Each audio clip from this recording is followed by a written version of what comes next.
My dear students and viewers, Assalamu alaikum. Welcome once again to my online class. I am Murshida Imam, Assistant Professor, Department of English, Govt Shahid, Suhrawardy College, Dhaka. Today I am here for the students of Honours 3rd year. My dear students, you know we were reading Preface to the Lyrical Ballads by William Wordsworth.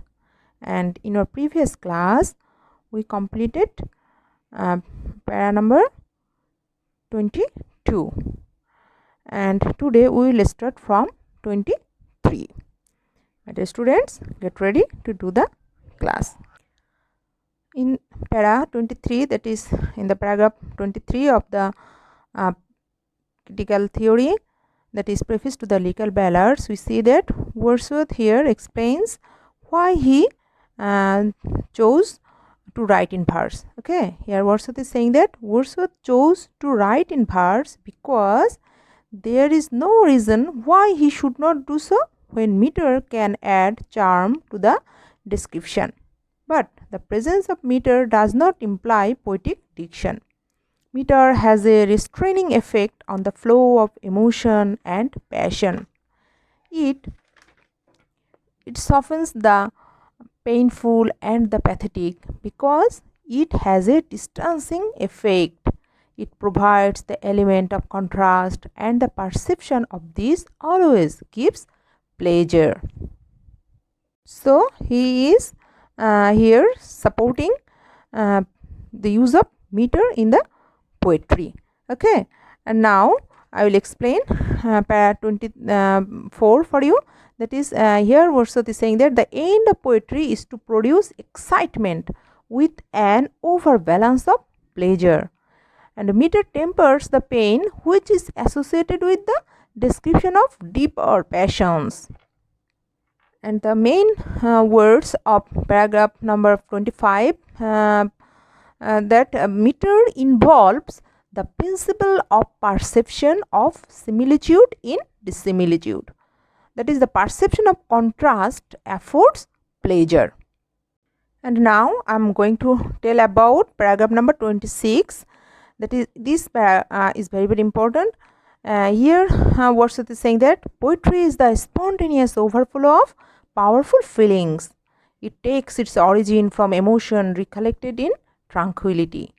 The emotion is contemplated till the tranquility disappears, and an emotion kindred to the emotion which was before the subject of contemplation is gradually produced. In this mode, successful composition generally begins. In describing any passion, the mind is in a state of enjoyment. And in para number 27, that is the poet is saying that he may be criticized for his choice of simple themes and for the use of simple language, but Wordsworth is not going to make any alteration to please some readers. Okay, and my dear students, now I want to explain some important lines from those paras. My dear students, go to para number 24. Okay, and mark those lines, please. Find out those lines. The end of poetry is to produce excitement in coexistence with an overbalance of pleasure, but by the supposition excitement is an unusual and irregular state of the mind. Ideas and feelings do not in that state succeed each other in accustomed order. Please mark those lines, please, and these lines are very important for explanation. Here what is Wordsworth saying? Yes, that is from these lines. In this line we see that Wordsworth is saying that that is, the end of poetry is to produce excitement in coexistence with an overbalance of pleasure. That is, this seems to leave out the moral implications and effect of poetry, though Wordsworth has discussed it earlier. Wordsworth does not seem to be thinking of the total effect of a poem, but only of the feeling it creates momentarily or moment to moment. The addition of meter, he implies, modifies the feelings of pain described in the poem because it gives its own pleasure. Okay, and here accustomed order means the order followed in actual life. And now, my dear students, I want to focus on paragraph number 26. And in this in this para, we see that Wordsworth gives his world famous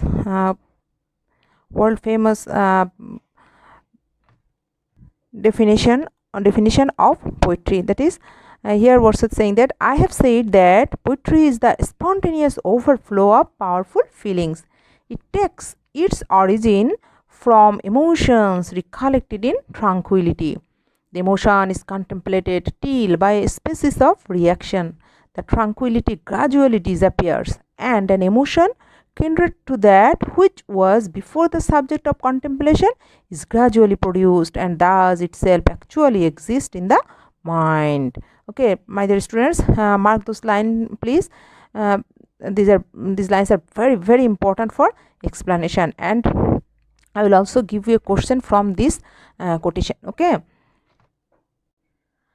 in Wordsworth's concept of poetry, the idea of passion is central. Passion is not occurred by stylistic devices but arises from the nature of the poet's perception. The poetic process is an attempt to translate into words the power of passions and experiences. Regarding the process of poetic creation, Wordsworth says this. Okay, so Wordsworth says that poetry is the spontaneous overflow of powerful feelings. Okay, and the statement on poetry gives Wordsworth's preface to the Lyrical Ballads a remarkable critical significance. Okay, apparent contradiction. Now I will discuss, that is apparent contradiction in the terms used by Wordsworth. That is, when Wordsworth says that poetry is the spontaneous overflow of powerful feelings, and also that it takes its origin in emotion recollected in tranquility, there appears to be some contradiction. Okay, the recollection in tranquility must necessarily be a slow, deliberate process. Where then is the place for spontaneity? The most glaring flaw of Wordsworth's preface is perhaps in the author's lack of clarity in expression. As a result, on the face of it, there seems to be difficulty in reconciling the spontaneous overflow with the recollection in tranquility. That is, reconciling the contradiction. That means, however, the apparent contradiction is resolved when we realize that when Wordsworth speaks of spontaneous overflow of emotions, he means that poetry is a matter of the heart and not the mind. It is not a craft but inspiration. It is not written to order but is created voluntarily by the poet when the mood is upon him. The poet does not express his feelings immediately but allows time for pondering over the emotion. Herbert Reed, a critic, has aptly summed up Wordsworth's theory of poetry and poetic composition. That is, good poetry is never an immediate reaction to the provoking cause, that our sensations must be allowed time to sink back into the common fund of our experience, there to find their level and due proportion. That level is found for them by the mind in the act of contemplation, and then in the process of contemplation the sensations revive, and out of the union of the contemplating mind and the receiving sensibility rises that unique mood of expression which we can call poetry. Wordsworth uses the second statement, that is emotion recollected in tranquility, to elucidate the first, spontaneous overflow of powerful feelings. Apparently, as George Watson says, that is, poetry is the final product of the unforced overflow of powerful feelings. And now I will discuss 4 stages in the process of poetic creation. The first stage involves the perception of some object which produces powerful emotions. Secondly comes the recollection of the emotion in tranquility. In this stage, memory plays an important part. Thirdly comes the revival of an emotion, very much like the original one, through interrogation of the memory. In the process, the original emotion is purged of all superfluities and made more pure and enjoyable. Thus, there is an overbalance of pleasure. And lastly comes the communication of the pleasure to the readers. The use of meter is one way of enhancing this pleasure, says Wordsworth, in an attempt to justify the use of meter in a spontaneous process devoid of conscious craftsmanship. The whole process devoid of creation is not tranquil. One should not be deceived by the word tranquility in the recollections of the emotion. The act of poetic creation agitates the poet. So here we see that the poetic theory enunciated by Wordsworth is certainly an expressive theory, but it would not do to think that Wordsworth minimizes the role of thought in poetry. The apparent contradiction in the terminology involved is a flaw of style and not so much of content. Actually, my dear students, Wordsworth's theory of poetry and the poetic process gave a fresh direction to the practice of poetry in the 19th century. Like any other theory, it too has its limitations. The conception of poetry as a spontaneous overflow of powerful feelings originating in emotion recollected in tranquility could not be an all-inclusive theory of poetry.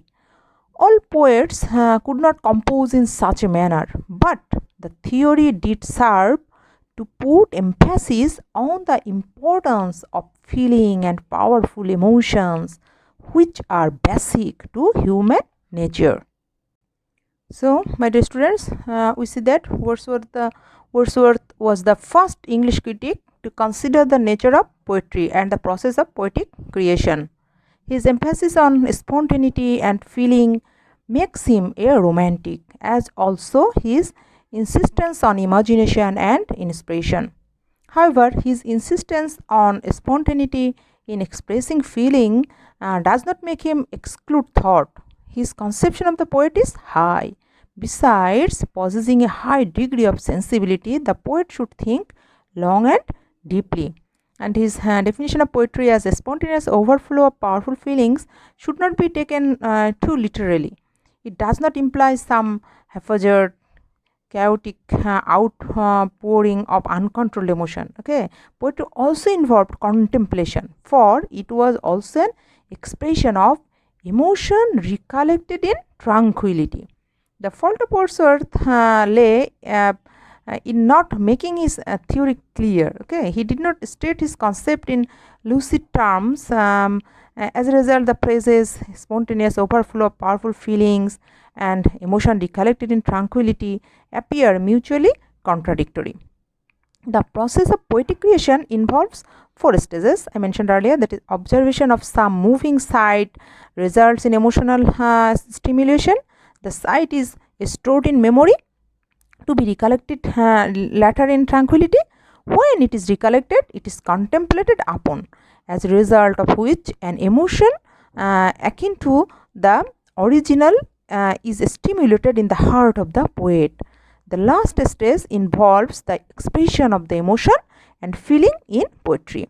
It is clear that by spontaneous, Wordsworth did not imply a complete rejection of workmanship or artlessness. So, my dear students, this paragraph is very that is this number 26 is very important, you see, and you have to learn by heart those lines. Okay, the theory of poetry, that is what is poetry according to Wordsworth. You have to learn by heart those lines. Okay, my dear students, and you have to explain those lines. Now, my dear students, that's all for today. So we have discussed number 23 to 27 today, and from our next class we will start from paragraph number 28. Now get ready to take homework. I would like to give you 2 explanations from our today's discussion. Write down or mark those lines, please. That is the line how we find that is the end of poetry is to produce excitement in coexistence with an overbalance of pleasure, but by the supposition excitement is an unusual and irregular state of the mind. Ideas and feelings do not, in that state, succeed each other in accustomed order. Mark those lines, please, my dear students. You have to explain those lines. Explanation number 1, okay, and then go to explanation number 2. That is from here. That I have said that poetry is the spontaneous overflow of powerful feelings. Mark the line, please, from here. That is poetry. Poetry is the spontaneous overflow of powerful feelings. It takes its origin from emotions recollected in tranquility. Okay, mark this line. And you have to learn this line by heart. Okay, this line you have to explain this line. So I have given you 2 explanations. Okay, explain the following lines in this way, explanation number 1 and explanation number 2. Now write down a question from our discussion. I want to give you a question, my dear students. Write down the question, please. That is, evaluate Wordsworth's concept of emotion recollected in tranquility as the process of making poetry and point out any flaws you perceive in it. Okay, I am repeating the question. Evaluate Wordsworth's concept of emotion recollected in tranquility. You will give inverted quotation, that is marks of inverted quotation, that is emotion recollected in tranquility. These words, okay. Evaluate Wordsworth's concept of emotion recollected in tranquility as the process of making poetry and point out any flaws you perceive in it. So, my dear students, no more today. Hope all of you are doing your homework. Okay, my dear students, you must have to do your homework. Okay, never neglect it. My dear students, see you again in our next class. Till then, be happy. Goodbye. Allah Hafiz.